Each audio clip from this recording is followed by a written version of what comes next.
Okay, so good morning. Good morning. Good morning. Good morning.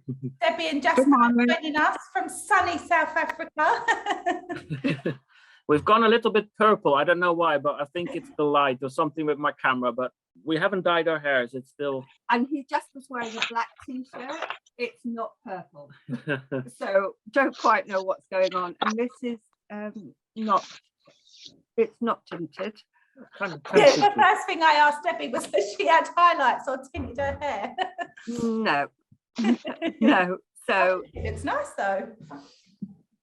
So we thought we'd have a nice, well, it's all about colour anyway, so we thought we'd have a nice sort of royal hue to the to the photo today. So thank you everybody for coming and joining this Zoom this morning. Thanks, Layla. Welcome and good morning. Yeah, good morning everybody. Yeah, we are in, don't want to brag, but in sunny South Africa.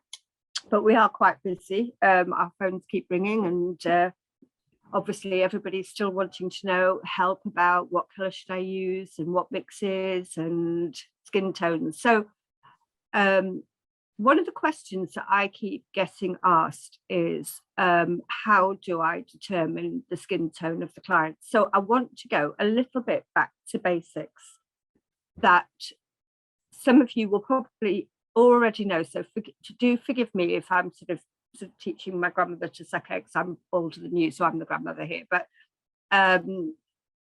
a little reminder, and for those of you that are still sort of a bit on the fence of I don't know how it works, we've got a few slides that we've prepared to kind of show you. So Jasper, right, let me just go and put it up. Bear with me a second. It's not that one. It's not that. Patience. Yeah. Patience. Beginning. Okay. So we'll start with. We won't start right. Share screen. Share screen.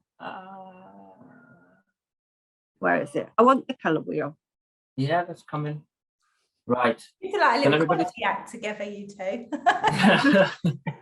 So we love our ColorEssense because it's safe, ethical, and beautiful. And obviously, one thing you've all heard us in the past about talking about reach and pigment safety and all this kind of thing and all the reasons why. And although reach hasn't actually hit the UK, we know now that that it's probably on its way, and it has affected Europe. And just like we don't have amalgam in our teeth anymore, we have, we're getting rid of all the metals and everything. It's really good that everything we do in our bodies is going to be a little bit safer. But one of the fantastic things about the ColorEssense is it's pure colour concentrated. And so you get little bottles and everybody thinks it's not going to go very far. But the liquids that we put with it, the Skin Top and the Easy Flow, they activate the colour, and they also help change the consistency and make the pigment go a lot further than it does. So we don't need great big bottles, otherwise they'd go to waste, half of them. So a little bit about, let's have a look at some colour theory. We'll go back to some basics. So we have to understand what suits your client, how to best determine your undertones, and how to mix the perfect blend. Now, we all have our skin tones change, okay? They change depending on what time of year, whether with the summer, the winter, all different sorts of things, but our undertones never, ever change. And that's one of the things that we have to fathom what those undertones are. So if you want to go next. So just pinch this off Google, the colour wheel that we all had in school, and we use obviously the RYB scale of the primary colours, and then in between that we have got our, if you go to the next one, so we've got our primary colours, which are the red, the yellow and the blue, our secondary colours, which are the orange, the violet and the green, and our tertiary colours, which are yellowy orange, reddy orange, red violet, blue green, yellow green. So well, apart from the fact I'm purple today or lilac today, I'm quite olive skinned. So I am, and I always say this little thing, olives are green. I know they're black too, but olives are green. So I'm not as olive as some other people. So I would be more bordering the olive, the greeny, yellowy, rather than the greeny, really going down the cooler side of the spectrum. So we have sort of the top half that's warm and the bottom half that's cool. So look at Kind of diagonally. no, going across. Oh, okay. Yeah, going across. So I know some people will say red is cool or red is warm, but red, if the closer you get to the blue side, is going to be cooler, and obviously the closer you get to the yellow side, it becomes warmer and becomes more orangey. So we have to determine what the undertones of the skin are so that we can then know what kind of tone that we need to apply to each client. So can we have a look at a few different people, please, Jasper? I'm sure we can. So the cool tone clients have this really pale pinky skin, and obviously we need to take the makeup off the whole client to have a look. And sometimes if you put a white piece of paper to cover their clothing, you can actually see the skin tone of the client far better than you will do if they've sort of got all the clothes on, they've got the makeup on, they've got fake tan on. All that makes it a lot harder. So when you're picking we pick for our cool, or we pick for our more neutral, which is our more yellow and our more sallow tones. And then we pick for our warm, that would be me, which is more olivey skin. And you can see who's going to tan really using on this photograph. So how somebody tans also is an indication of how much warmth you want to be putting in. So the rule is warm clients need warm and cool clients need cool. Okay. But we've got dogs running around. It's a lot better than it was a couple of days ago because we had snakes. So, and that was a little bit scary. So next picture. So here we have again, quite visibly how we have warm toned, the yellow, more yellow skinned, sort of sallowy, and the pale kind of pinky skin. Okay. Debbie. And then, yes. Hi, can I ask you something? Because one thing I've seen a lot of people getting confused over is when you say cool tones need cool. Yeah. Whereas we would normally say cool tones need warmth. So, right. You know, like when you're talking colour theory, everyone teaches different, and everyone, it gets really confusing because everyone you learn from will tell you something different. Yeah. So would you just elaborate on that a little bit more for me? Because I know some of my students, I've said to them, if they're cool, you need to put more warmth in. And then they said to me, well, Debbie told me in the Goldeneye group, if it's cool, I need more cool. So it gets confusing. Tanya's just said my question exactly. So if you can go into that a little bit more, I think it will just help everyone to get their head around it. Okay. Thanks. So your very cool Snow White type client is going to have almost like a pinky tinge to the skin. And as a makeup artist, you would almost put like a green corrector on a pinky tone. Mm-hmm. So this is where I don't ever use cool colors alone, but I would mix something like Amazing Blonde, which is in the neutral, yellowy, with something like Ebony Queen to darken it, and just because I don't like things to go cool, I might say just add one drop perhaps of something like warm brunette or delicious toffee. So depending on light, medium or dark, you'd have delicious toffee, warm brunette or dark redwood to just prevent it from going dark. Because also when we're working in the skin, each part of the skin has different thicknesses, and you don't want to sort of grab too deep in one area, and because going too deep obviously is going to pull a little bit cool. So I think I do it in reverse. I think I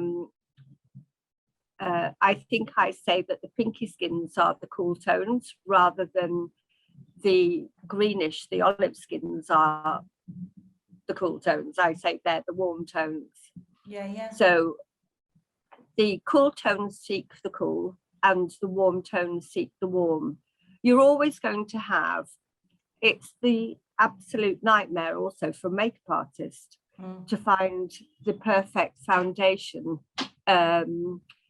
for their clients, you know, one that's not too pink, one that's not too olive, one that's not too yellow, and also whether it's too light or too dark. So there's so many different things that we have to take into consideration. And for us as permanent makeup artists or micropigmentation practitioners, we have to understand the same that the makeup artists understand, but almost do the reverse. So that we want to counteract those tones. So when you have an olive skin, you need to have, which is greenish, you need to have the orange in it or the red in it. And that's where your warm colours come in. So that's where you would predominantly lead with a warm colour. And then like you have between black and white, you have a grey spectrum. We all fall in a spectrum. And every time we do a treatment, we guesstimate. So I think one of the hardest things to find is the typical neutral yellowy skinned client, because a lot of people say, I don't know when to use hot chocolate. And so I've pulled that up on a couple of slides here. When you have somebody with really sallow skin, I mean, you've got the old trick of looking at the veins and things, but that's not always accurate. But the best thing to do is literally wipe the makeup off and look, you know, white piece of paper. And we can all wear the same colours, but we can't all wear the same tones. So for example, I can't wear an ice white, but I can wear a winter white because it's warmer. And somebody who is like Nicole Kidman, she will wear a very cold, well, the word ice white says it all, doesn't it? It's cold. Yeah. So it says it all. So because on our very cool clients, we want to use the more neutral to cools, maybe put a drop of something in it just to prevent, because at the end of the day, we're implanting pigment in the skin, we're tattooing. But we want to start with neutral to cool colours. That needs to be our basis. Okay, I'll get you now. So you're looking really at the undertone colour, and then you're choosing like the complementary colour, like you're neutralising like that. Yeah. Amazing. And then a little drop of warmth. Yeah. So still like a cool base, but a little drop of warmth for reassurance, because we're going. That's it. Absolutely, 100%. Yeah.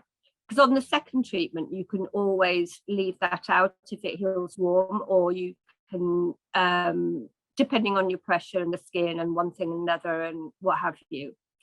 But seeing how clients tan as well, and seeing the type of jewellery that they can wear is a great indicator. So we've got Jennifer Aniston here, who, although with her makeup, is very sallow. She's very neutral, very yellow. And we've got her with some gold next to her. And then we've also got her with some silver. So she can pull both off. Yeah. I can't pull both off. So, and we often know what suits us.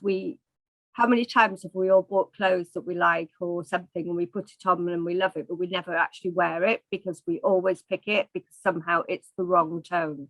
And that's all to do with the undertones of our skins, which never change. So she suits both gold and silver. So she's yeah, neutral. She's neutral, but being quite yellow, this is where hot chocolate comes in, because you have that slight lilac-y. So if you go back to the color wheel, opposite the yellow, you will have the lilac.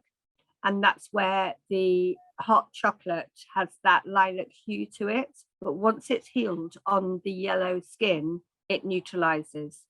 Or mixed with Amazing Blonde, which is a lovely neutral yellow, it neutralizes too.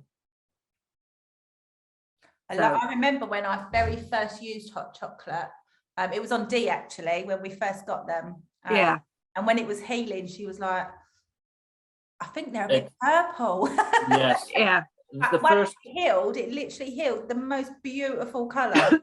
Yeah, it's like the first week or 2 weeks where it's a bit of a strangey color, but yeah, once it's in the skin, once it's part of you, it's beautiful, absolutely beautiful.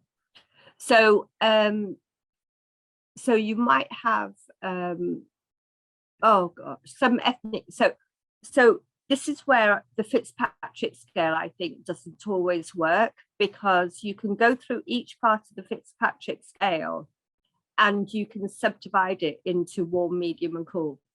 And so you can have somebody that is super, super fair and still get a warm, medium and cool, a warm, medium and cool. I don't think it's anything is exact, but at the end of the day, this is an art.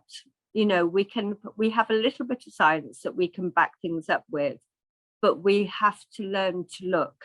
And sometimes, you know, we've got to say, don't put any fake tan on. You know, I'm going to wipe all your makeup off and have a look at you.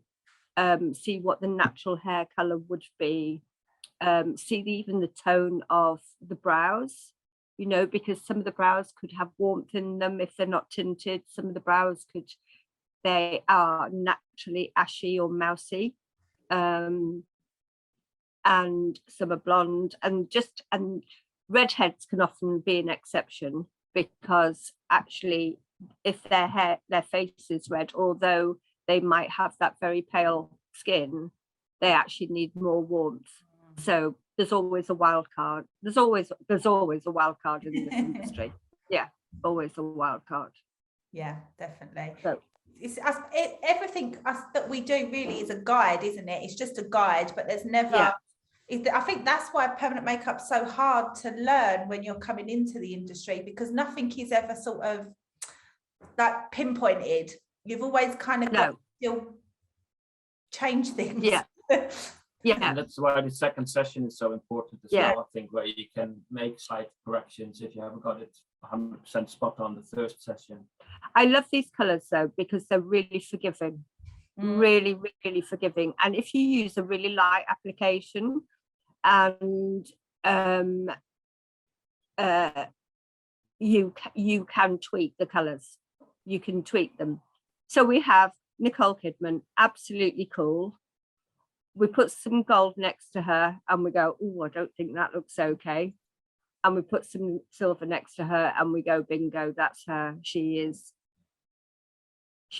the, I don't want to say the ice cream, because that means that she's got like a cold personality, but she hasn't.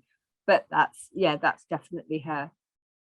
So, I tell everybody that years ago, I wanted a watch, and I kept trying on all these sort of white gold watches, and I didn't like them until this is before I came into this industry.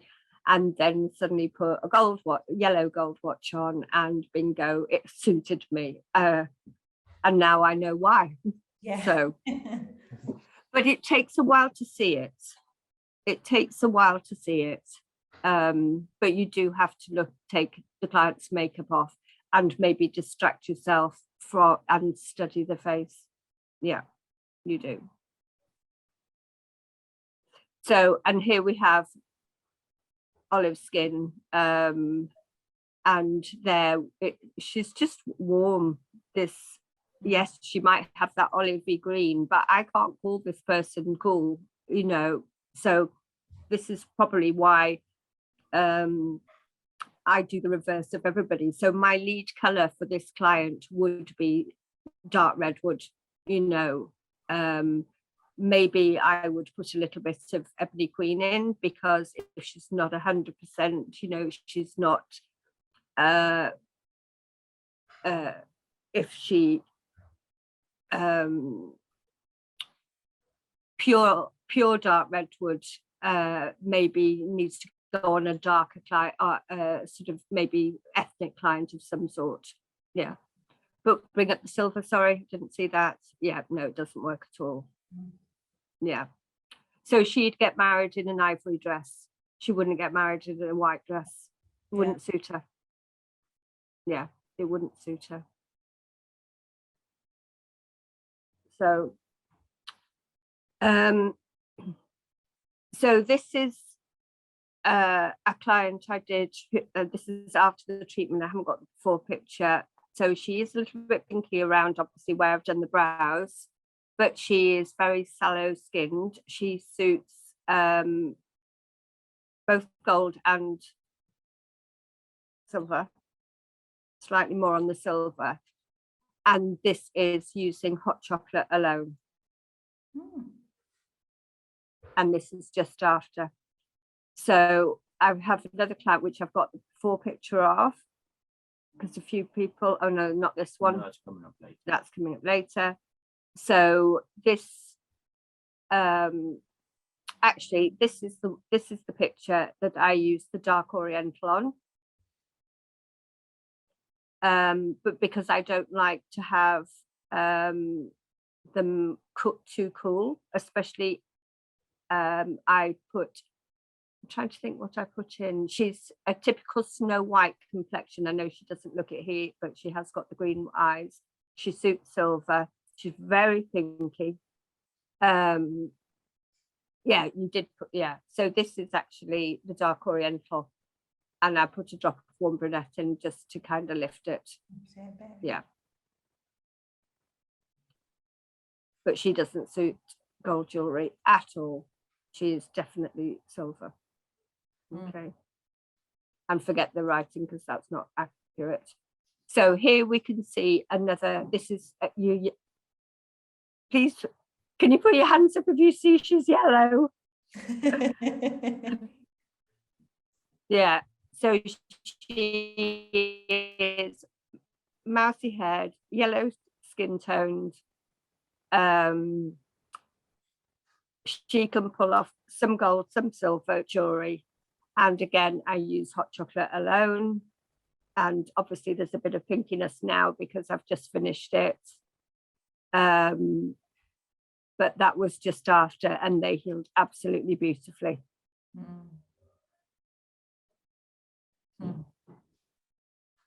Lovely.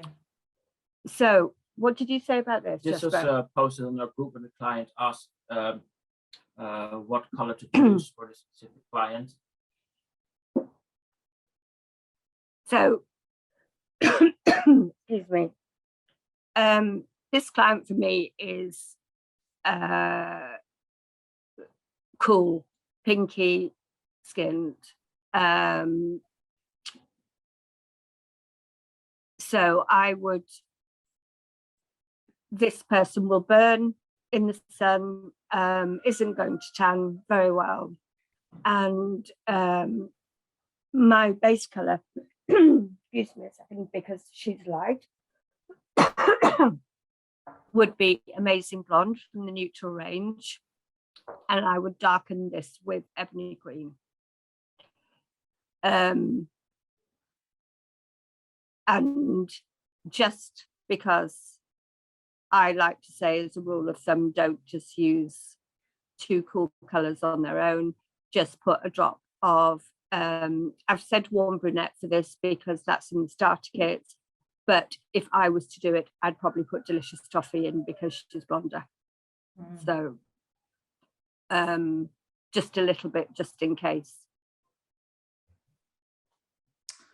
Oh, right, we'll stop that because that's going on to lips. So I've just cut got a off and couple come of back to the questions for you, if we can. take cut off. Yeah, absolutely. Yeah. So Tanya said on the flow chart where it Yeah. asks the colours, hair colour, are we talking Yeah. hair or brow hair?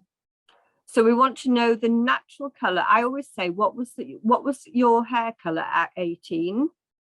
Unless you've got a grey-haired old lady with grey brows, or a grey-haired man with grey brows. So if you're somebody that still has colour, they haven't lost all their colour and they haven't gone grey, I want to know what the hair colour was at 18, and I want to look at the brow hair. And between the two of them, make a judgment. Yeah. Because I think when we're choosing, we're looking at the tones, aren't we, with the kind of head hair, but then you've got to remember the brow hair, you've got to match the depth of the colour on the brows to connect the tattoo and the hair together. So yeah, you've always got to consider both of them. Yeah. So Katrina said, I've always thought we want to reach that brown. Therefore, if they're on the cooler side of the wheel, I would add a warm tone. So we are neutralising to the centre colour of brown. With ColorEssense, do we not work in that way? And I think this is kind of what I was asking earlier with Debbie, with how she does it. But it makes sense in my head now since you've explained that. So hopefully, it makes sense. But let us know if you've got any more questions. Yeah, you want to pick from the neutral cool range. I don't know if you can pick the brochure up. Can you pull the brochure up on page 7? Yes, I can. Amy said she really struggles with this part, deciding on what skin tone. Yeah. It does definitely get easier, I think, with experience. Yeah. 1 second. Yeah, it really does. I couldn't see things to start with, and little by little, it just comes. I remember before, Debbie, when you've got your gold and your silver cards to help. Yes. Oh yeah. So that's that was a really good tip. And also, I have cellophane in the clinic. And I have different colours of cellophane, so from pink and green and yellow, and even putting that over the top of a swatch of colour, you can see how it changes. So I want the page 7. Page 7. Yeah, please. This is it. Okay. So. Want to zoom in on one? No, that's fine. So it's looking to see that warm, that neutral, and that cool. And in fairness, I probably wouldn't have said she was cool. That third one down on the right hand side. I don't quite know why that's there. But yes, you're looking. So you're looking at more of the olive tones, the yellow tones, and the pinky tones. Yeah, but I don't use the. If you scroll to the bottom, sorry. So we have our Snow White. Here we go. So where it'll say Ebony Queen alone, I don't want to use the Ebony Queen on its own, because I think you have to be so light for it not to ash out. Yeah, so you have to ash out. Abby said she was taught to check the vein colours in the wrist. Do you think that's good practice? I think it's okay to have a look at them. Yeah, definitely have a look, but you'll find that people will have a mixture. So if they have a bit of a mixture, then you know that they're somewhere, you need a bit of a mix of everything in there just to make sure that it's okay. Yeah. Yeah. What would you use on grey hair? Alex is asking. Now, What is a grey-haired man here? yeah, that is the top superior. The top superior here is grey. Okay. So as a colour, it is literally practically black and white. So it is so grey. It is actually, it makes a really nice grey eyeliner. But I would always add, you've got to put a little bit of orange in with it. You've got to, but for me, for grey haired clients, I love Glamorous Graphite. I use that all the time. I love it on my older clients. Yeah, so Glamorous Graphite with, and then just a splash of Delicious Toffee in with it, just to take the edge off so it doesn't go cool. And obviously, depending where they are on the spectrum of warm, medium and cool, I would balance out the proportions differently. But those colours are great. Yeah. Most of my clients are 60 plus and don't want them cool too much. I've always got a drop of Easy Flow. Can you explain dilution? Okay, so we have the two liquids. We have the Easy Flow, which is used more for hair strokes, and we have the Skin Top, which is used more for powdering. It's packed full of witch hazel and it's very more oily. Sorry, Jasper's changing things in front of me and it's throwing you off. Yeah, it's throwing me off. Keep her on her toes. So I think it's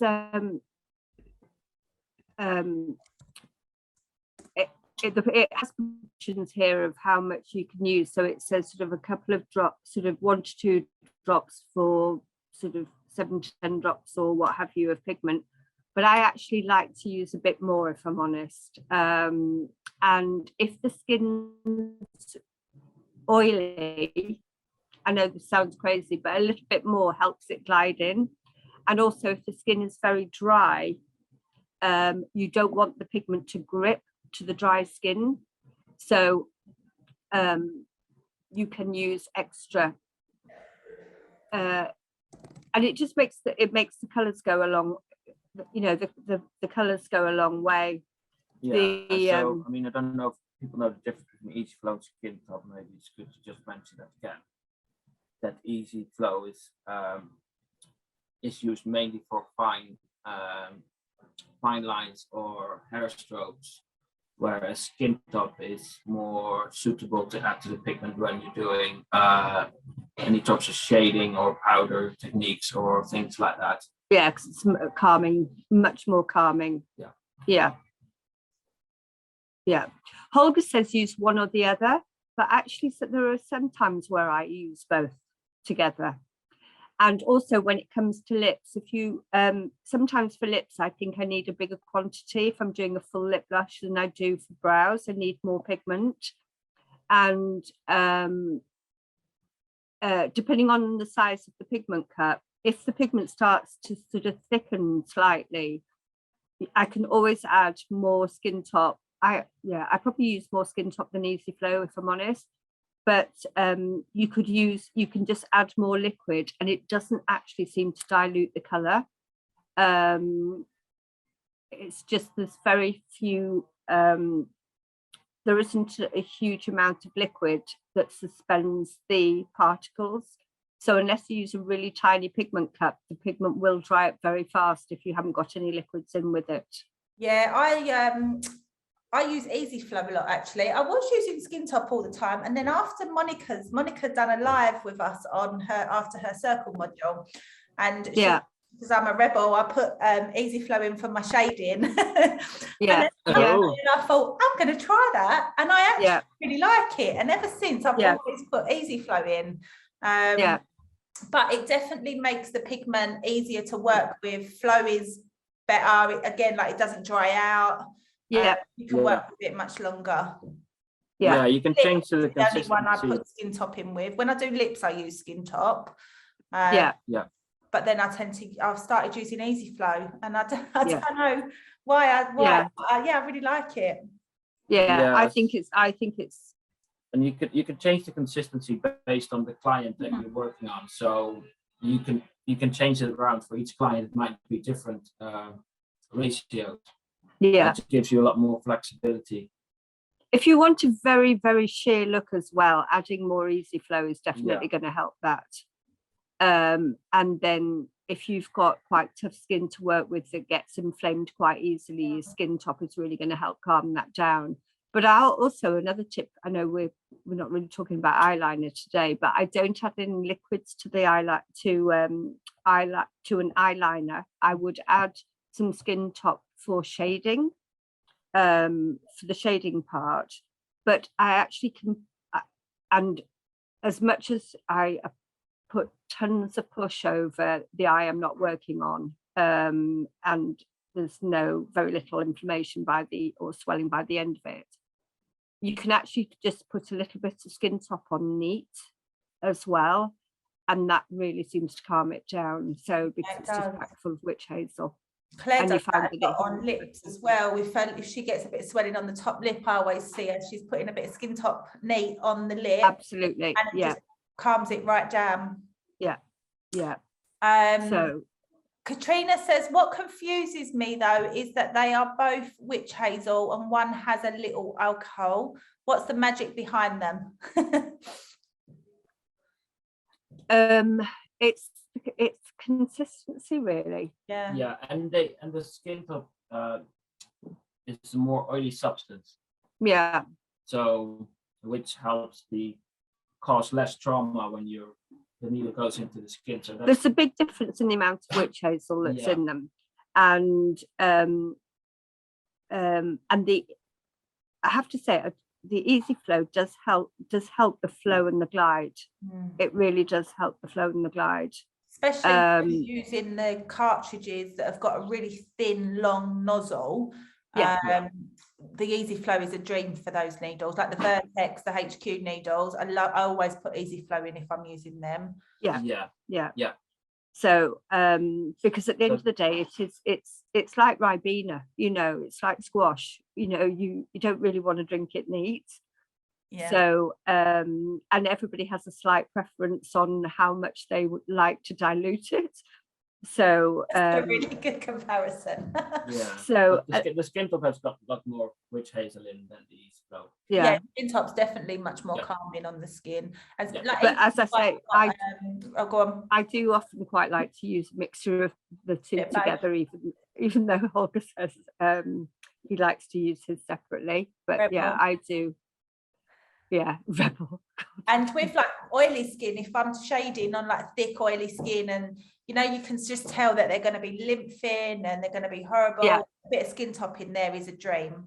If anything, you see, with that I would add more, because I find it really helps keep them calm, and they heal better. They do heal better. Linda's saying, did you say add more easy flow for dry skin? Because dry skin is going to literally grab the pigment, and whereas you can layer it up little by little, rather than so lots and lots of little light passes, rather than, oh my god, it's gone in straight away, it's like glue, it's stuck to the skin. And I think having these liquids and using them, that's what makes the pigment so forgiving. So, and also, as long as you work lightly, you're going to be able to sort of get your client to come back for retouches. You're not going to lose them forever. And the colours, they still look lovely after a few years. there's going to be no funny residues and what have you. They do look beautiful. Yeah, I've finally started getting my colour boosts coming in now since I Oh, right, yeah. Yeah. And yeah, I'm so chuffed with them coming back. Yeah. They're Yeah. fading, they're not too strong, they're still there, but they're not definitely not as strong as some previous lines I used. No. The colours, they're still just like, some of them might need a little bit of warming up, which is to be expected, but they're still nice colours. So yeah, I'm loving them. Yeah, the molecules are all milled differently for each color that's in the pigment, which then makes them break down more easily over time. So there's not so many color changes. Yeah. But they do fade, and that's great because you get your clients back after 2 years, 18 months, sometimes a bit longer, and you can just start fresh almost. Yeah. How many drops of each would you recommend for oh, hang on, sorry. So can you use both for shading? Yep, so we've answered that. And how many drops of each would you recommend? I'd, depending on the skin a little bit, I'd probably, for about 7 or 8 drops of pigment, I'd be putting 2 to 3 drops of Easy Flow or Skin Top in, and then see how I go. Maybe see if I need to add a little bit more. But I'd definitely start off with that. Yeah, definitely start. If for some reason my client had really dry skin to start with, I would probably add more. Yeah, definitely more. So a more elderly client. To dilute the pigment as well, just by adding a little bit more. Yeah. So you can use it as works best for you, to be honest. So you've got this ratio to start out with, and then depending on what technique or what result you want to achieve for the client, you can just add a few more drops in. So the ratios that it has in the brochure aren't to dilute it; they're just to activate the color and change the consistency. And then adding more really is depending on the type of treatment and the skin you want to work with. Yeah. Emily says she loves them. Healed results are amazing. Best I've ever used. It's awesome. Gorgeous. Healed colours are absolutely beautiful. Amy says she has a colour boost coming in and she used Permablend originally. Is she okay to go over them with ColorEssense? 100%. You're going to want a lot of warmth, no doubt, over that. So go for no problem. Colours. When Emily says when she does a combi brush, she frequently puts Easy Flow in it, then uses the same solution for shading, especially if she's doing more hair strokes than shading. When she does a lot of shading, she mixes a set with more Skin Top. Yeah, that's a great way of doing it. Amazing. I actually, it's so funny. I'm trying to really work out exact costing treatment, like down to a cotton bud and a cotton pad. So my God. I've got 2 bottles of pigment and the 4ml and the 9ml, and I've literally wasted 2 whole bottles of pigment and filled up my cups to how much we use, because we do overfill our cups, we're lazy, rather than stop halfway through. But Dee come in, she was like, what are you doing? How are you wasting all that pigment? I was like, I'm going to get specific. I want to know an exact figure. That's fantastic. And you don't need as much. So you don't need as much. Use small pigment. I've completely changed the size of the pigment pot I use. Completely changed it. You need half the amount that you would with some other lines, definitely. Yeah. So they appear to be they appear to be more expensive than they are, in the fact that but they last so small, but they really last. Yeah. Especially it was some Easy Flow in as well, or Skin Top. You definitely ain't going to get through as much pigment. No. Yeah. And it's definitely worth getting sort of either wine glasses or little bottles and start making the mixes. Put 1 drop. So you want to see your pigments as much as you want to see the tone of the pigment by literally putting 1 drop in some water. if you put too much in, you won't see it as well. But it's that, like the undertones of the skin, it's something that you have to learn along the way. You have to be able to see the colours that you're working with. And also you have to, when you're working with the skin, if it looks cool when it's going in, it will end up too cool. So you can always add some warmth to it. I always think it's easier to cool a brow down than warm it up. What you're not going to be left with are any red residues, which I think has frightened a lot of people from previous brands. And they're a little bit worried about using warm pigments that look quite red in the skin. That really will, and especially when we're doing powder or ombre, or because although some of you will, that you are going to get some redness there, like a graze. So unless it is on the warm side, it is going to ash out. So you don't want your brows to be the perfect colour almost. You want, I think, for them to be slightly warm when you finish. Yeah, definitely. I noticed that when I first switched to ColorEssense, I think my mixes was a little bit too cool sometimes to start with.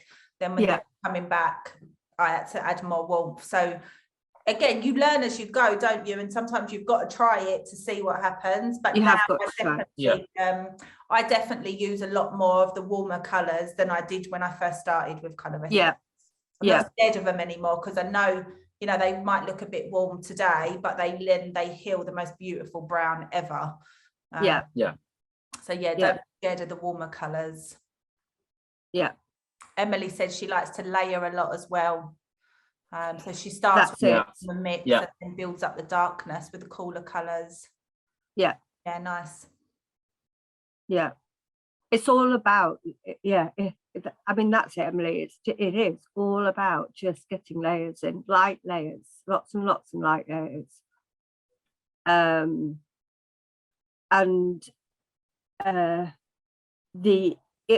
think I even posted on, I think it was our support group, that I did I got an old, very, very pale blue eyeliner in that was probably an old iron oxide from donkeys years ago. And I think, I can't remember what order I did. I think I did the first passes in real black. Then I did the second one in Showtime. And then I did a tweak pass and then left the pigment on. And I couldn't believe it. They absolutely healed beautifully. And that was literally the bluest old black eyeliner I've ever seen. But I think we have to remember as well that just looking at traditional tattoos, that anybody with a black tattoo it's going to look blue in years to come.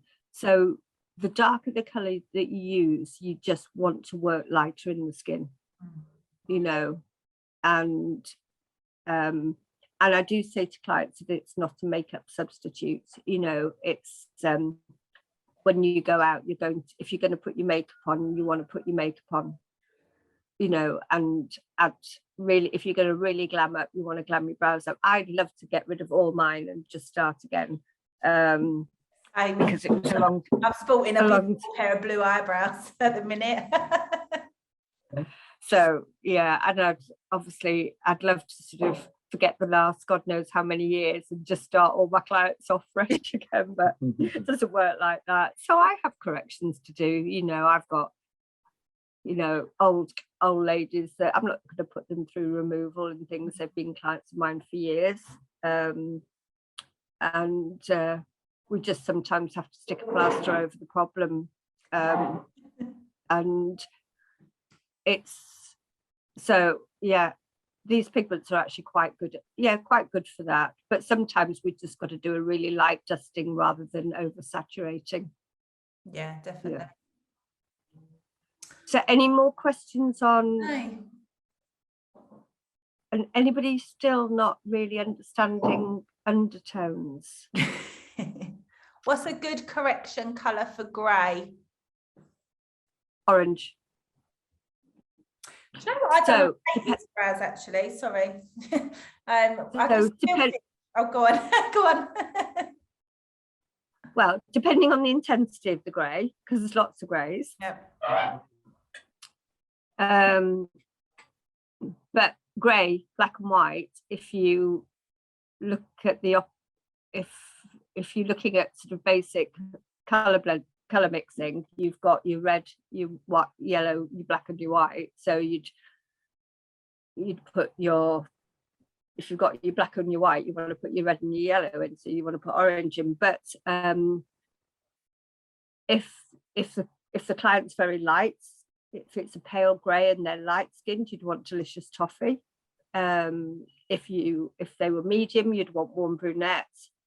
And if they're dark, you'd want dark redwood. But dark redwood, I think you'd probably have to put a bit more orange in. Yeah. Warm brunette is really orangey. Yeah. A really nasty grey. Would obviously orange work? So, yes. Yeah. I use neat orange. Yeah, you've done it many times. Yeah, many times use neat orange. And I tell my clients that they're going to go home looking absolutely tangoed. But in a month they won't. And they might still eventually, given another couple of years, still pull a little bit ashy, but we don't have wands. We can only do our best in this job, you know. So it depends how deep the pigment is, the intensity of the pigment. But yeah, neat orange is the only way to get rid of really bluey grey eyebrows. Yeah, I just done Katie's eyebrows actually, so she had an old kind of grey residue. And I done delicious toffee with amber ambition mixed, a layer. Oh right, yeah.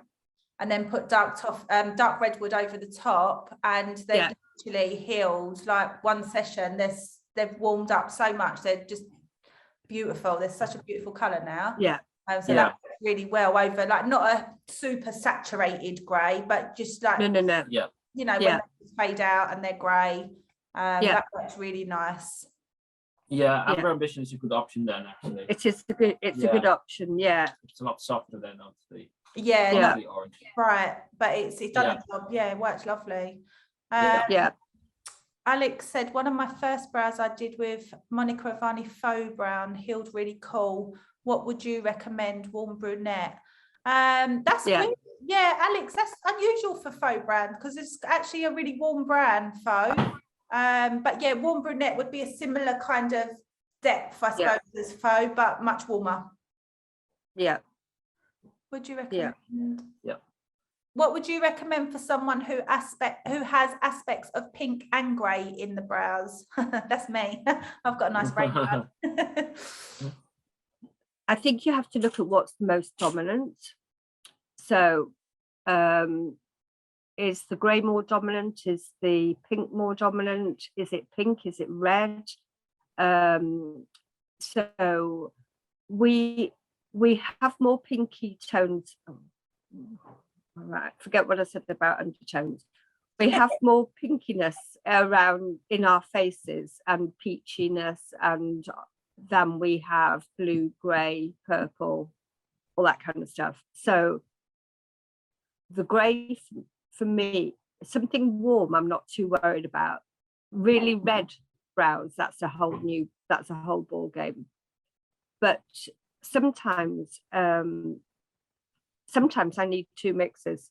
I mean, if I really got rainbow brows and it's in different areas, I use two mixes, one to counteract maybe the red, pinky red, and one to counteract the grey.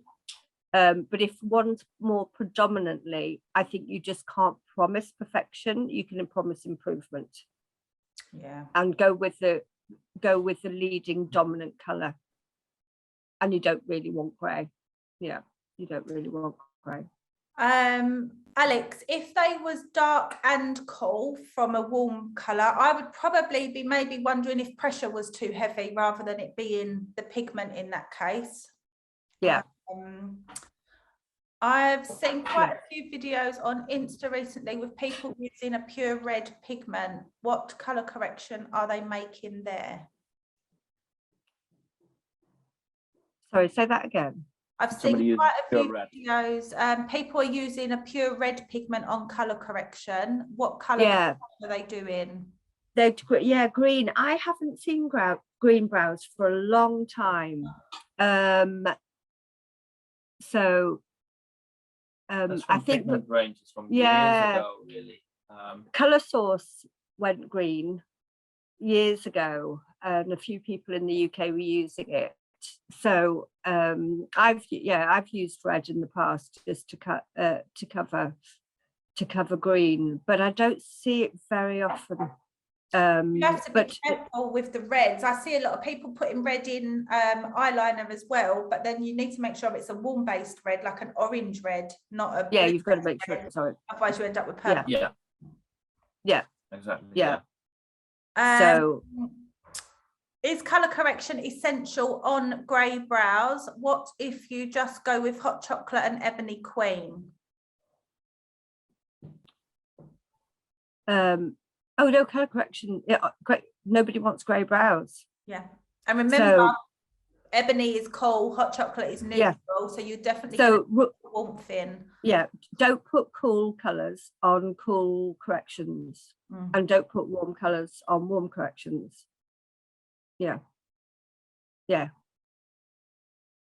So if you've got anything cool, just don't put anything from the cool range in. No, go in with your warm colours. Pick from the warm. Yeah. It's just going back to what Debbie was saying earlier with working out what's missing from the skin. So if it's grey, you've got to work out what's missing. You don't want to put more grey in there. You need to correct it and put the missing colour back in, which would be orange. Yeah, it's so tempting to go with what you think the client's skin, what you do initially, and forget about the correction, but you're just going to add to the problem and make it worse. Yeah, you have to really forget about the normal rules for skin tones. I think colour, your skin tones go out the window when you're working on old. Yes. You've got to look at the colour that's there. Yeah. I can remember in the first couple of years, it would be if I was doing back in 1912. Back in 1812, I think it was, honey. And I'd do a lip line or something, and if I felt I've gone out of that lip, a millimetre or something, it wasn't quite right, I'd then keep working that bit to make it look to try and get rid of it, and of course I'd make it stronger rather than ignoring it and then just fixing it on the retouch when it had faded off. It's like, oh no, I need to go back and sort that problem. So it's always taking a pause, having a think, and thinking, no, this is a correction. This is not, I'm not thinking about the client's skin tone in this situation. I need to think, okay, is it light, medium, or dark? And where do I need to be to correct this colour, whatever it might be. And if you don't have a copy of the colour brochure, I did put the link in the chat box earlier where you can download it, but it's a godsend. It literally answers everything for you. If you open up the brochure and you've got a grey brow, it will tell you what colours to use to correct a grey brow or a red brow. So definitely have a little read through that brochure. Yeah, and the flow chart's really helpful as well. For the starter kit. Yeah, we can post it again on your group. And then I've got another blog post somewhere with some basic color theory that we could repost. Oh yeah, I remember that, yeah. So I can repost that on the group, no problem. Did you still want to go through some bits of the lips? I think people want to. Do you just want to have a look at lip colours? Yes. Yes. Silly. Okay. Debbie. Right. I'm going to go back to basics again. I'm going to find these are some. Oh, and Olivia, they're organic. Just yes, they're organic. Yeah. Yeah. The only apart from the titanium dioxide. Yeah. But That's in every range, yeah. So, These are awful photos. I don't care. They're real life. I don't care. You could have taken these. Yeah, that's true. My photography is terrible. Obviously, clearly haven't done Layla's module on photography. So, as in makeup, lipstick will never look the same on two people. It's like perfumes never smell the same on two people.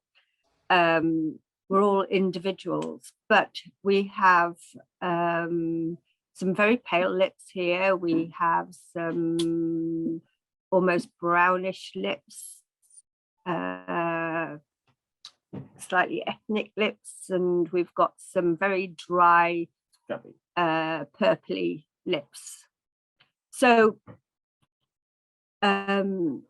it's, if somebody comes with a lipstick, it's like my worst nightmare, you know, or they come with a photo of somebody and Say, can you do this? and yeah, I want to look like this. And not everybody can have what they want. So if you have a client with really, really pale lips, you have a free rein to do whatever you like. In saying that, you then do have to look at the tone of the undertones of the skin, because we all suit different colors. So I can't get away with cold pinks or cold reds. I would need a warmer one. So bear in mind when you're looking at the lip colors, what is cool, what is neutral, and what is warm. So you can still end up with quite a cool color, even if you put a drop of a warm in, it will just neutralize out the cool. But when you are dealing with ethnic lips, for example, which are slightly brown, you're going to need some an orange-based pigment in there. Red. Arabian red is lovely. Fantastic. Orange is lovely, obviously orange. Lip blush is another. And also Amber Ambition is. Oh, are we still there? Yeah, I've got you still. Just Oh, you're freezing. Yeah. I set you back. Click. Do not ask me again. Are we Okay. here? Are we back? Oh, back. Okay, yeah. Okay. Little technical problem. I don't know what that was. Yeah. So unless you're doing some sort of dark lip neutralizing, which I think you really need to be trained for if you're going to use lighter colors other than oranges. Showtime is probably another good one that you can use.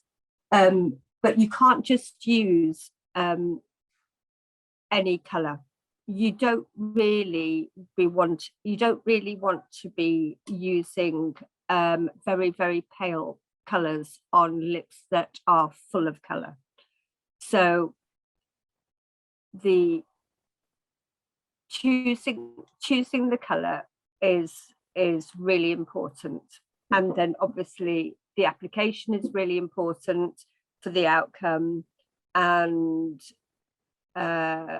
finding out what you want. So you can have everything from a lip blush to you call it an Invisilip, don't you? A sheer lip.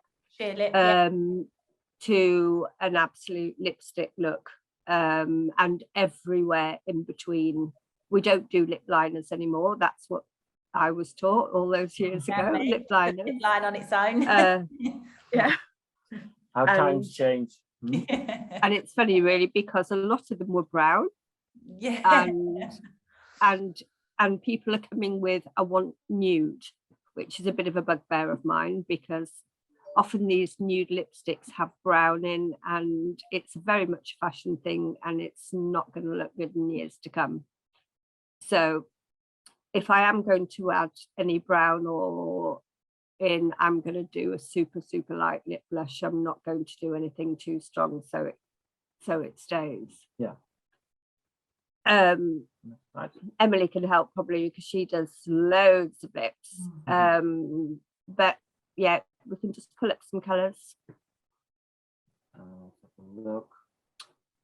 So Melissa said she hesitates when it comes to ethnic lips and worries about hyperpigmentation. Do you have any tips on that? Oh,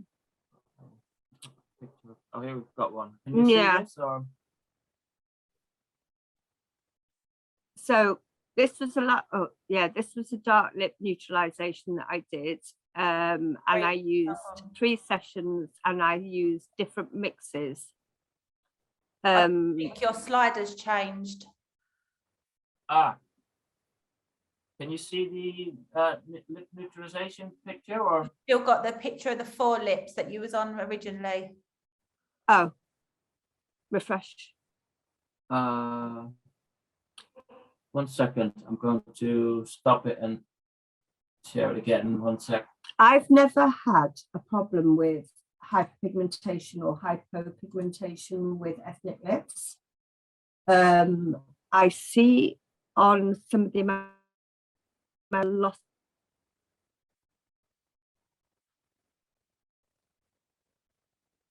Oh, they're gone. Hang on, let's wait if they'll rejoin. Oh no, she is there. Where's she gone? I think we're back. There, you're back? Yeah, We're it back. did crash. 1 second. Let me try that again. We crashed. It's not liking the PowerPoint very much, I think. Right. See this now? Got it, yep. Yeah. Go to the next one. Oh, it's not liking it again. Oh, wait. Ah, yes. There we go. Okay. That's it, yep. So I've never. Yeah. Okay. In case it wasn't heard, I'll repeat because I think we might have crashed. I've never actually had a problem or had any hyperpigmentation or rotation with neutralizing dark lips, and I've neutralized some very dark lips. I see a lot of it on some of the American forums where they go really patchy, and I'm not quite sure if maybe they're pressure or they may be overworking the lip too much, but I've actually never had a problem. Touch wood. I've got touch wood now because I'm probably next one I do will be. If you want to kind of go into neutralization, definitely I would suggest taking a masterclass or something in it. Yeah. And it's down to trauma, isn't it? Hyperpigmentation is going to be down to overworking the lips, working too deep. Yeah. Yeah.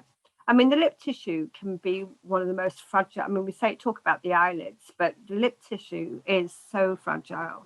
And we want to kind of keep the integrity of the lips as close as possible. I really get quite upset when I see lips so swollen from a treatment. I mean, you are going to get your odd client that does swell massively, but if that's happening on every treatment, I think we're doing something wrong. So they shouldn't be swelling. But and also dark lip neutralization is most definitely a process, in my opinion. I don't think it's something that you can do in 2 sessions. No.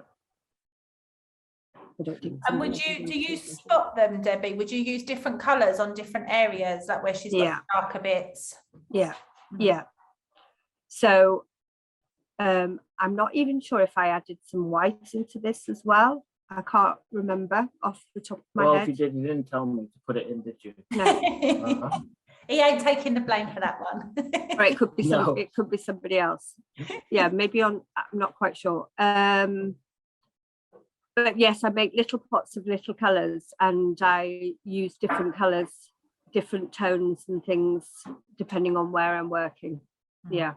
How many sessions were in this picture, Abby's asking? I think this was 3 sessions.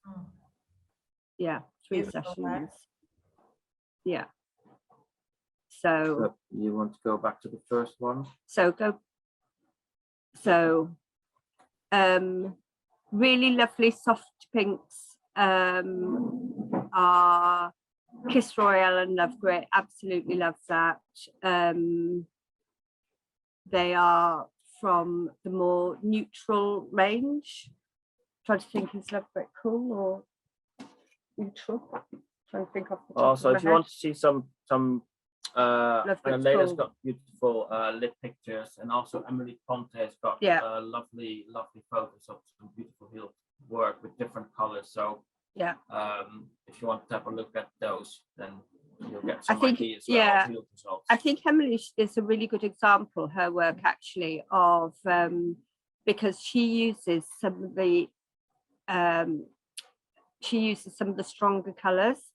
And I think them a lot. When you've got quite vascular lips, you have to put those colors in. If ever you show somebody the if you ever show somebody the brochure and all the different mixes, they're going to pick the light colors. And at the end of the day, you can't often achieve that result. And I think I've had a few messages from people where they said the client's not happy. They chose this color and it hasn't come out this client color. And I said, oh God, don't even show the client. The brochure is for the technician, not for the client. I lie to my clients all the time when I do lips as well. You've got to allow for the fade, especially because with my techniques, I do very transparent techniques. Yes. I don't really pack color. So like if they pick something like Love Grit, I might use Love Grit, but then I'm going to add like a much stronger color in with my mix. I don't tell them, because if I show them that, they're going to have a meltdown. But when it's absolutely. It never looks does in the pot because of the technique. So don't be scared to strengthen them up to what the client wants to allow for the So my rule of thumb would be just don't go and use anything lighter than the client's own lips, and anything that's cool, you've got to get some orange in, and Showtime is the perfect one for that. Love Showtime. So good old Showtime. Love it. So this was just a very, very simple lip blush, like a aquarelle look. Go back for a second. Oh, sorry. So you can still see the skin through the lips, and obviously chose two of the strongest colours, Bordeaux Addicted and Showtime. She had a little bit of purple in the lip, just a tiny little bit of bluey, so just wanted to warm that up slightly, and came back, but then she wanted more of a defined look, which is always the case. Always. Do a more defined look. No, we don't need to use this. This is obviously one of the new one of the new colors that's come in, Shiny Lobster, which I have to say, I think I'm chucking a bit of Shiny Lobster in everything at the moment. I think Lip Blush was my favorite when that came out. And Shiny Lobster. And I have. These give me one. So Arabian Red. Arabian Red is a gorgeous pink for somebody Coral with kind of pink, isn't it? It's a gorgeous pink for somebody with blue lips. Yeah. It looks orangey and it heals pink. Absolutely love it. And this is actually not a cool color particularly, which is nice. And heals very soft. Yeah, that's beautiful, that color. So that's the Arabian Red, but when you're going in, it actually looks more orange as it's going in. I think that's it. Yeah. I don't know if anybody's got any more questions.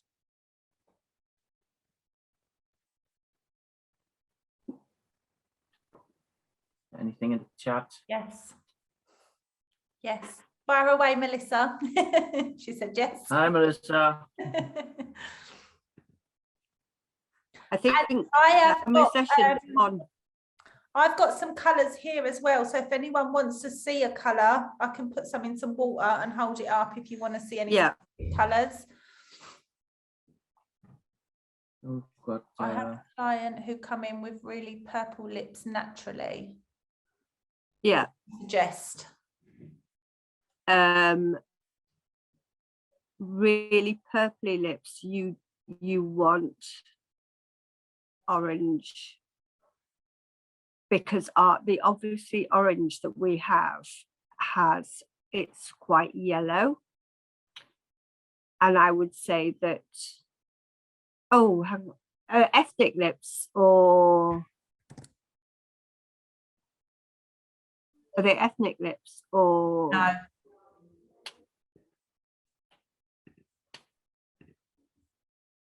Then you want, if they're not ethnic lips, then you probably want a mix. You want to get lots of showtime in with, and if you want a pink, you want to either put a little bit of midnight red or a little bit of Bordeaux Addicted in. She said they tend to be more mature ladies. I've just put the link again in the chat, guys, as well. Oh, fabulous. Okay, thank you. Would love to see some lip colours. Do you want me to do a few in a bottle? Yeah. What colours, Deb?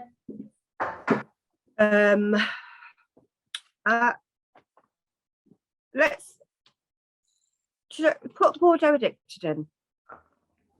One drop? Yeah.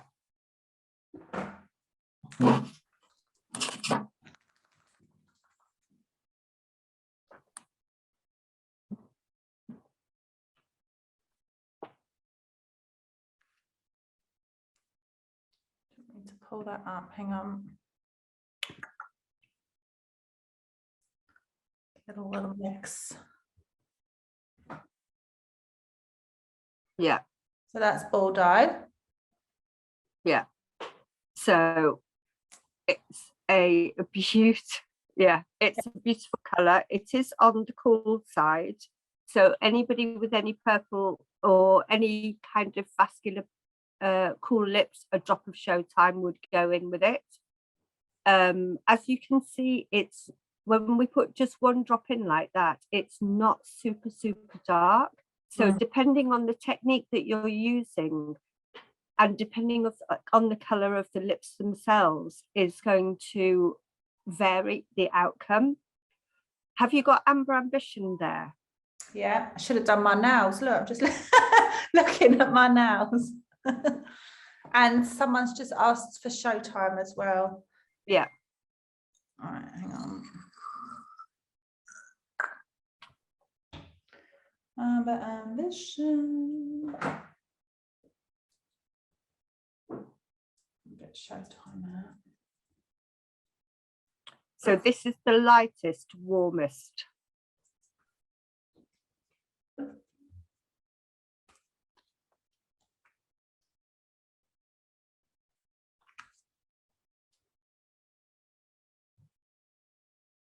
Right, so there aren't many people that you could use this colour alone with. Ignore the label. That's okay. So as people are wanting to choose all these gorgeous, I don't know if anybody has the brochure open in front of them, but it's a soft orange amber tone. And a lot of people would pick that and go, oh yeah, that would be an absolutely gorgeous kind of like lipsticky colour. But when we're using it for micropigmentation, there's very few people that would be able to pull that off alone. So these really pale colours, you've got to be careful with them alone. You want to be mixing them with a stronger colour. So I'll show you Showtime as well. Where are the bottles from? Amazon, Mel. We just get these on Amazon. I always do this when I get new pigment. It was Amber Ambition, Melissa, sorry. Oh, sorry. Yeah, Amber Ambition.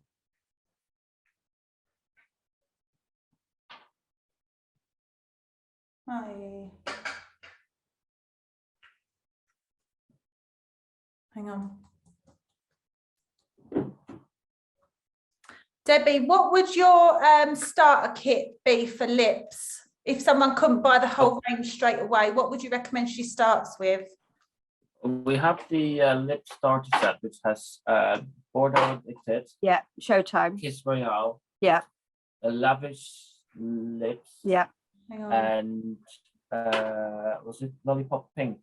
I think it was Lollipop Pink. Yeah. Right, come back to Showtime. Give me another colour. This one's dried up now. I think it's Oh no! get Dee to bring me one round. Dee, could you bring me a Showtime round, please? Thanks very much. Bye -bye. Sometimes that it can happen as well, that a little bit of the pigment dries up in the On the top. top. I think it's If you have empty. a It feels sterile empty. So if you have a sterile needle or something, you can just Pierce it. pinch for the top if that happens. Yeah, I've got a box of sterile needles that cost me literally a few quid from, I can't remember where I bought them. And if the bottles, you know, if we've been training, the bottles haven't all been cleaned properly and they get really, it goes back to powder form. Sometimes, and we're getting near the bottom of the bottle, a sterile needle dumped through the top, and it comes back out again. Okay, got a new one. We've got a new one. Yeah. Well, that's one you know you're going to get used. Yeah, we use loads of it. Yeah. Loads of it. I was going to say Nude Invisible is another one that's very, very pale, and everybody goes, "Oh, that looks lovely," but there's some it's rare occasions. For those that do things like areolas, some of these paler colours are really good. Okay, so that's Showtime. Yeah.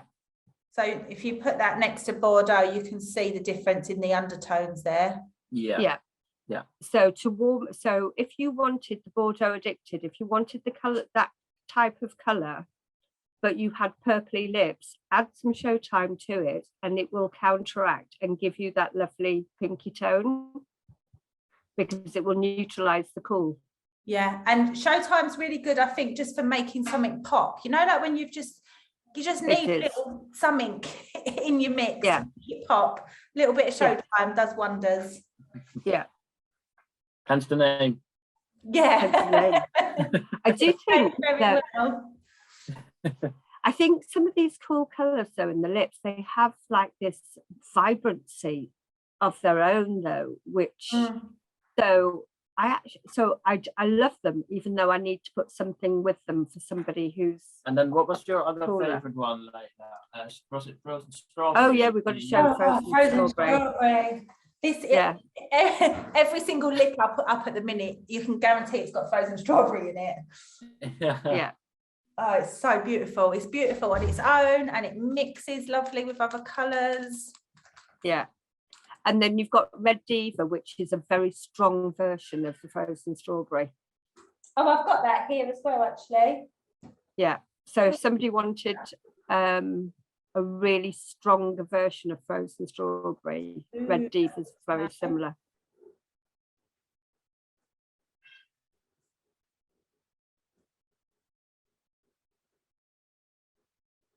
Yeah, it's like strawberry, isn't it? Frozen strawberry. Oh, it's just the most beautiful colour ever. Yeah. This is gorgeous. Beautiful. Yeah. Now, anybody who wants, if you've got your little old ladies and they've lost the vermilion border, I from experience love. Sometimes we just have to ignore him. Okay, we have to let it go over there. Otherwise. Anyway, I'll keep talking and ignore him. He's here, his parents are here as well while we're out here. And his dad is as bad as he is. Honestly, it's like going out with a pair of Muppets at lunchtime. Anyway, Where was I going with this? Completely lost. Oh yes, lavish lips. So little old lady that has lost the colour from her lips. The vermilion border, you can see it, it's white. And this has got quite an earthy, natural lip tone. And I love this.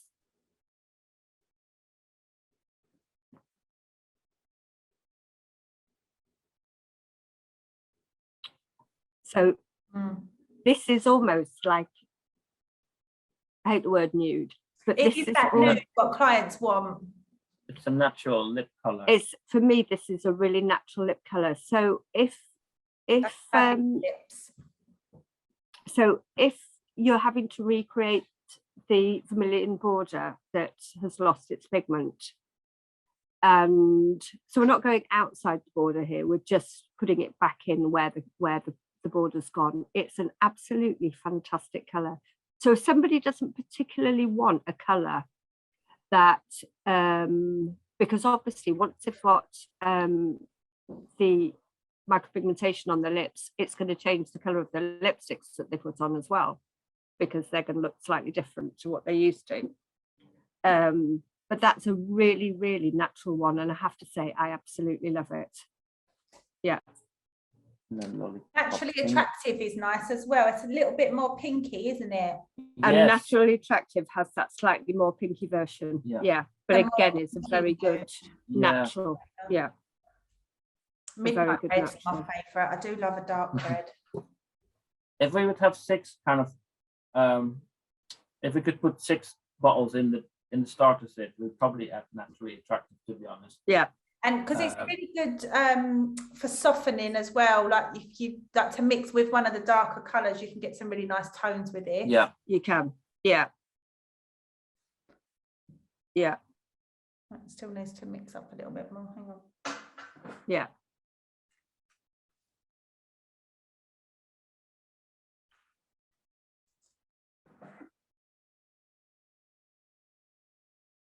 Didn't bring the lids in to give it a good shake.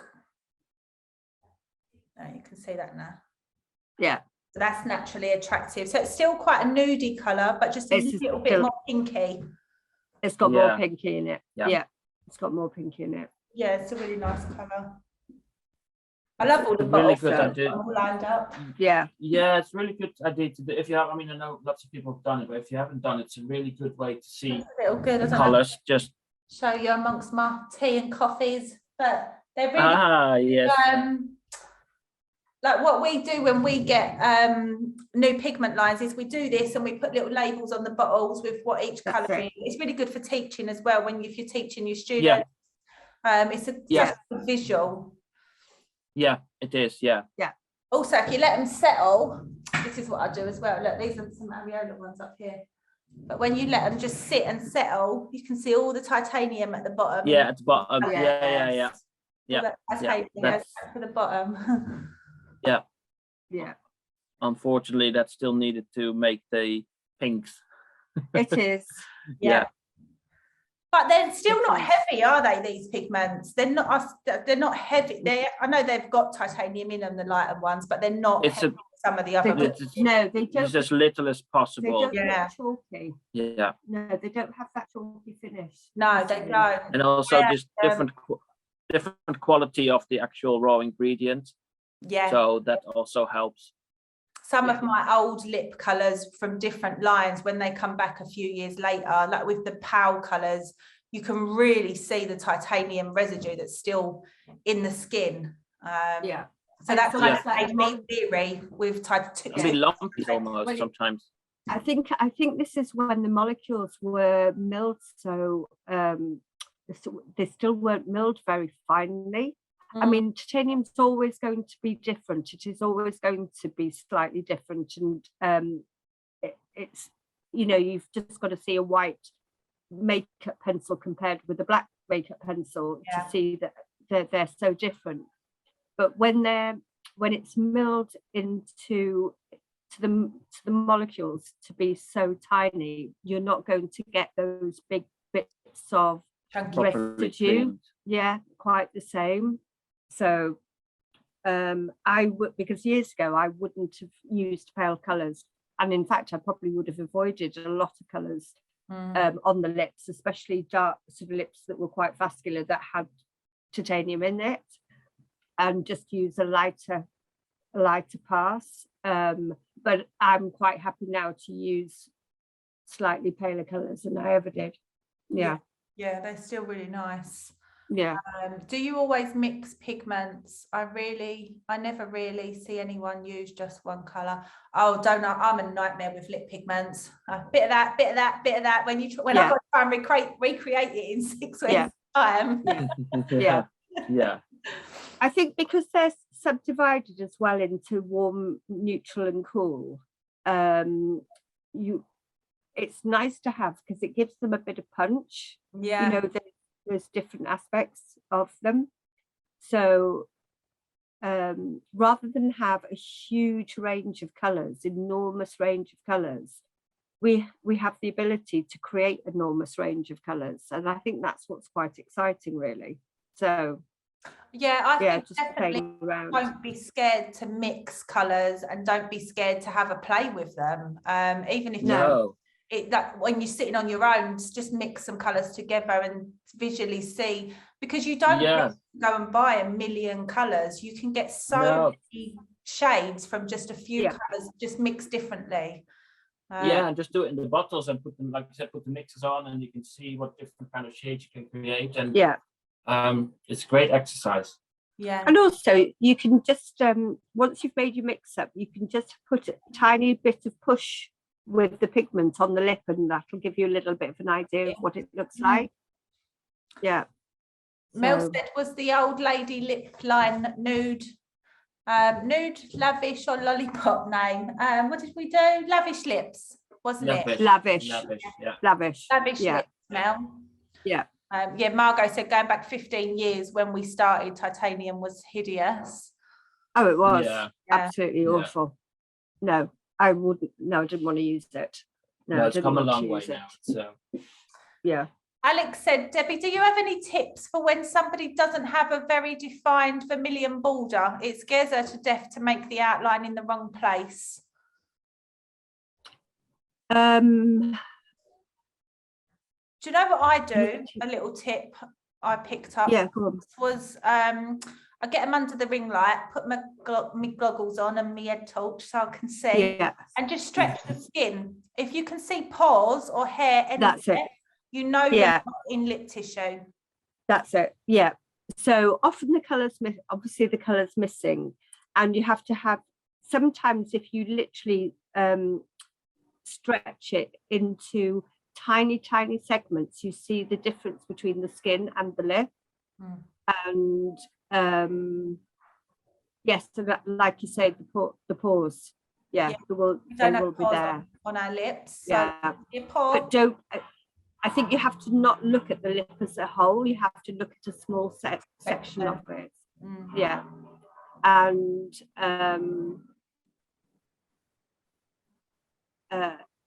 but it is tricky, and to know what to do. But I think also when you do your drawing, always when you do your lip drawing, sometimes once you finish, just get a cotton bud and wipe through from the clean side to the dirty side, and just check that you haven't gone outside where you can see the colour.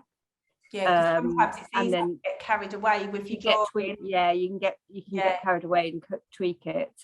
But that's the benefit of before pictures, because you can have a look at before, then you get your pre-drawing, and then obviously your after photo, and just check it. And also when you look at it on a photograph as well, you see things that you don't see when you're constantly staring at the client. But it is hard. I remember in the first year or something getting it wrong on the Cupid's bow because I couldn't see. I felt I couldn't see, and I then had an absolute lip phobia for I cannot tell you how many years. And then they've done it at some point, haven't they? We've all been there. Fortunately, the client was fine about it, and yeah, I was quite lucky. But I remember once when I used secondary numbing, so I'd done my outline, I'd only just started tattooing, done my outline, used secondary, and then it drained the colour from the border. oh yeah, So it looks like you've tattooed down here. And I remember sitting there sweating. oh, I know. And then the I colour know. started coming back, and you're like, oh, I'm safe.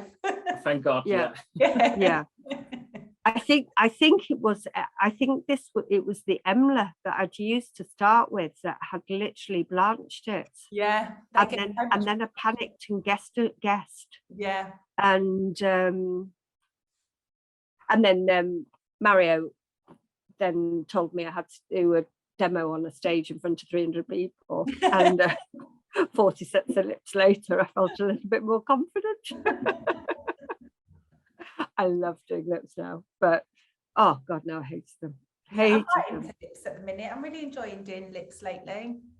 Yeah, I think clients, when they've had them done, they then realise, oh my God, I feel so much better with lips. Yeah, they make such. But things like naturally attractive and lavish lips are great just for people just to give that just a little bit more definition to the shape. Yeah. And also we've got some fabulous pencils. So do you stock them in your shop? I'll have to ask Dee. I don't even know what goes on in the shop anymore, to be honest. Yeah. So, with I'll get Dee to order a couple of hundred for you. I was going to say she's good at ordering, that's for sure. Yeah. So mask wearing, I mean, I think it's stopped in the UK now, but we still have to wear them here in South Africa, and they stick like glue, the pencils, so they're great for pre-drawing, but also there's one lip pencil, and literally just a little bit of outline on the lip, and it's like you've just put your lipstick on. It just like brings it back to life. It's great. Yeah.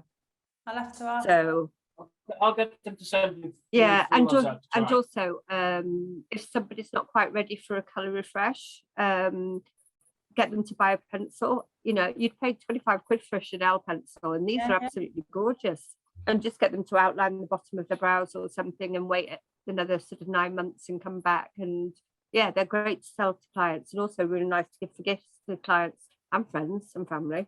Yeah. So I'll have to have a little look. I'm sure we did have some before. I got them for my birthday. I was so excited.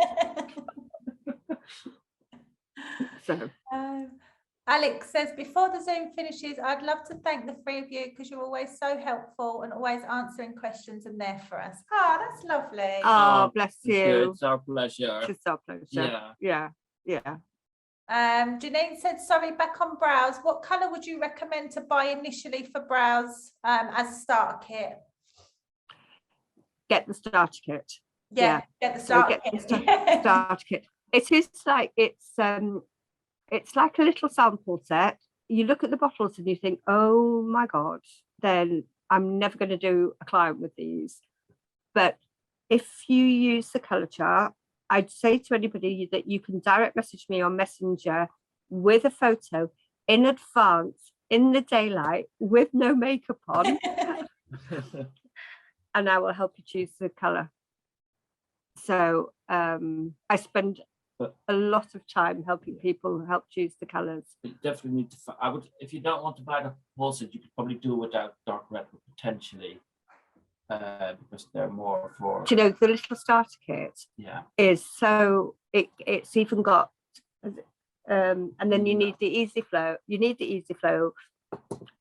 It's the most cost-effective way to buy it. Easy flow in smaller bottles now as well, so we can offer them a little bit cheaper as well. So you don't have to buy I need some of them for my training kits as well. Yeah, they're coming. I've got the first lot coming in, only a few, I think, this week or next week, and then more in the next 2-3 weeks. Lots to take away. Feeling confident. Good, well done. Brilliant. That's good to hear. Okay, amazing blonde, warm brunette are my two colours I definitely could never live without. Amazing blonde, warm brunette, ebony queen to me, and dark red. Dark redwood, yeah, same. Dark They redwood. actually, you can do anything with them 4 colours. Yeah, you can. Yeah, Yeah, you really can. You can do that. So yeah, they're just brilliant. And I think get used to them, get used to the mixes. As much as obviously I'd love to say, oh, please buy the whole range. Don't get used to these. And then if you feel that there's a missing link, you'll find that you maybe a better tone might be the glamorous graphite or something for your older clients. You'll find out who your client base is. Gradually add in. Yeah. Do you sell these, Jasper? Hang on. You know the black boxes for the pigments? Oh, these pigment stands. Yeah. Yeah, I've got them. I don't have them for them because we've got some new colors now, but I've got a few left. Definitely, yes.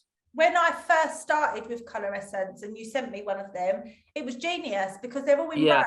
cool, neutral, warm. Yeah. You didn't even need to remember to start with. Although the downside is it did make me go and buy the whole range because I couldn't stand an empty space in it. I know. Yeah. I've got some. Yeah, I need to check if they've updated them yet with the latest 3 colors that we have. So I'll find out to see if we can expect any updated ones. But I have some of the ones you've got in stock. So, and I usually just, if anybody wants one, I just send one out. It's free of charge. Oh, he's such a little sweetheart. Yeah. But yeah, they're definitely. I don't think we've got that many. Good. But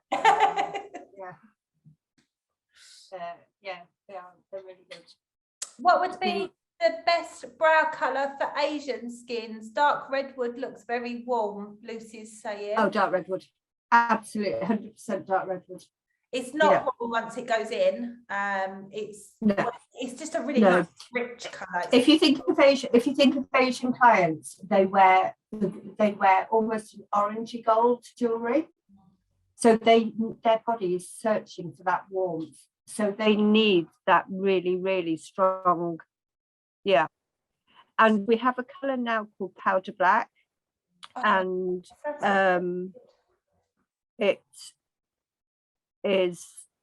you can't use any more than one, or if for brows, 1 drop or 2 drops. Otherwise it will go cool. It will, but it's a warm black. And it will make it darker. Yeah. So you need a really light application to do it. But so yeah, dark redwood 100%. You don't want to put any cool in. But so basically the black that it's made for is a warm black. It's called powder black, and the charcoal it's made from has almost like a brown hue to it, rather than a blue hue that you get from many really strong blacks, like a raven. You know, like ravens have that blue kind of color, but that's why you get that intensity. But a drop of powder black I put in for Asian clients. I bet that'd be nice for lid shading as well. Yes. Yeah. It's fantastic. Yeah. It's fantastic. Dark oriental, how different is that with dark redwood in the terms of the warmth? It's cooler. It's a lot cooler. Yeah, it's a lot cooler.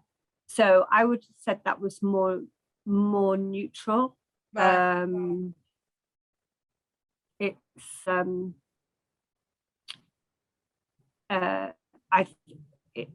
definitely, I think it is actually one that they use a lot in Asia.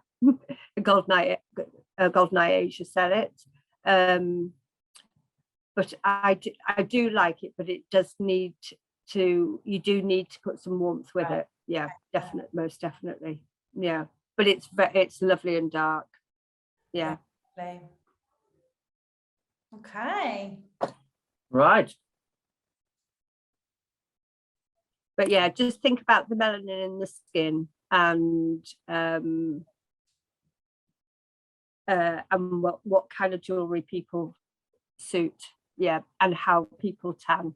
The more they tan, the warmer you've got to go with the colours. Yeah, amazing. Thank you very much. I think we're done. Any other questions? If I need to cover old grey, purple hues after microblading, so that's where you're going to want to add your warmth in, what we spoke about earlier. Yeah. Thank you, thank you, thank you. Hi. Thank you all for joining us as well. You can Thank you. go back and enjoy the sunshine, I suppose. Yeah, we might have a little dip in the pool and then have some lunch. Yeah. How long It's are a you tough- out there for? You've got much longer left? Next Thursday we fly home. A week on Thursday. Oh, you still got Yeah, week on Thursday. So I've got 10 more days. So enjoy. but we'll be bored, of each other by then. So Very, very I might- jealous. Might be bored of him, but I'm not bored of him. Yeah. mhm. But yeah, no, thank you everybody for joining us, and Thank Layla as well. Thank you always for your support. And yeah, if anyone's still got any questions or you think of anything after this, feel free to jump into my inbox. And Debbie and Jasper have got the DC Micro Facebook group as well. So if you've got specific ColorEssense questions, Debbie's always in there helping. So Yeah. it's another group I would say go and jump in.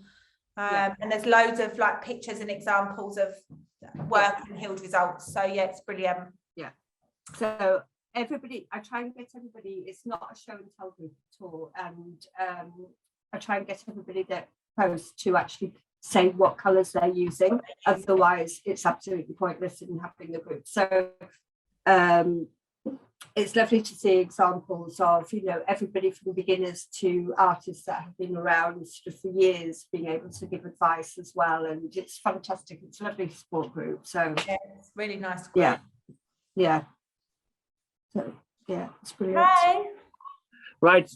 Right. Have a I lovely hope day. it's been. Thank you for joining us, everybody. Yeah, thanks everyone. Thank you. And tuning have a in. lovely day, and we'll catch up again soon. Go around inspecting everyone's skin. So, yeah. DC Micro, Janine. It is just DC Micro, isn't it? The group. Oh, it's called DC Goldeneye. hyphen Goldeneye. Oh, DC Goldeneye. I'll share it Yeah. in the circle if you can't find it. Thank you. Fantastic. Okay, have a lovely All right, day. thanks everybody. See you later. Bye. Bye. Thank you. Bye-bye.